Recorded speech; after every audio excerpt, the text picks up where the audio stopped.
درستخوان باندې کله خوراک وکړی شي نو درستخوان اوچتېدو په ټیم کې دعا سره.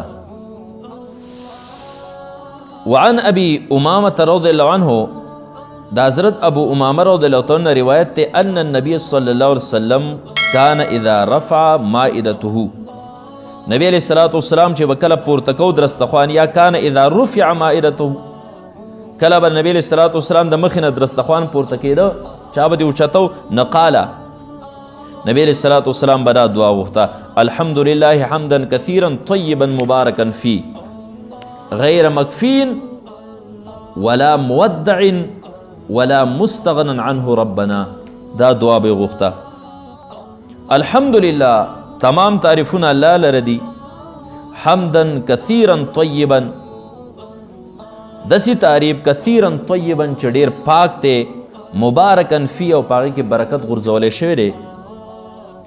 غیر مکفین، غیر مکفین ولا مودع ولا مستغنا عنه ربنا.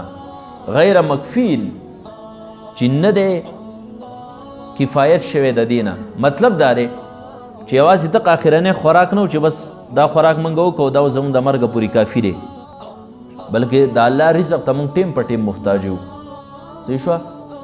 نو د دې خوراک نه کفایت نه دی کړی شوی، بیا هم خدای ستا خوراک ته محتاج یو، بیا هم رزق ته محتاج یو، بیا هم دا نه چې موږ دغه وکړو او اوس پسې شکر ونه باسو بس دا زموږ دپاره د مرګ دپاره کافي دی. نه، دا خوراک غیر مکفي دی.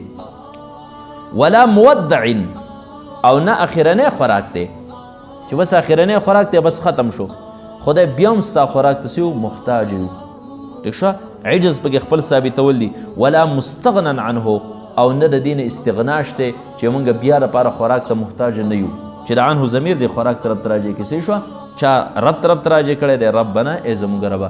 یعنی دا مطلب خلاصه داره چې خدای دا موږ آخرنی خوراک هم نه دی چې بس دغه زموږ دپاره کافي شو، نور ضرورت نشته، او نه دا چې موږ به د دې نه خوا نور خوراک کوو، نه دا چې موږ د خوراک نه آینده لپاره څه مستغني یو، خدای بیا هم ستا رزق ته ټیم په ټیم موږ څه محتاج یو. وعن معاذ بن انس رضی الله عنه قال قال رسول الله صلی الله علیه وسلم، دا چې کله خوراک وکړي د خوراک نه وروسته د نبی علیه الصلاۃ والسلام نه مختلف دعاګانې چې دی نو دا روایت شوي دي، هغې کې یوه دا ده مختلفې دعاګانې. قال رسول الله صلی الله علیه وسلم، نبی علیه الصلاۃ والسلام فرمیل: من اکل طعاما، چا چې خوراک وکړو، فقال پس ودې وی الحمد لله الذي اطعمني هذا ورزقنيه من غیر حول مني ولا قوة غفر له ما تقدم من ذنبه.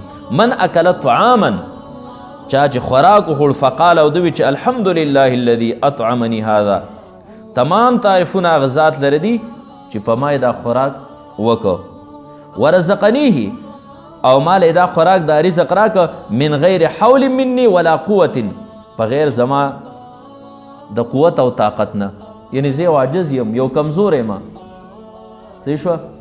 زما راسې قوت او طاقت نشته، خو الله تعالی مال د هغې نه باوجود چې دی نو دا رزق مال راکه، نو غفر له ما تقدم من ذنبه، نو ده ته به د ده مخکیني ګناهونه چې دی صغایر دا ټول الله تعالی چې نو دا څه کړي دا به معاف کړي. محترمو اوریدونکو، زموږ د چینل سبسکرایب کړئ او د غنټۍ د نشان سره هم دباو کړئ چې زموږ د نوي بیانونو اطلاع تاسو ته درکړي.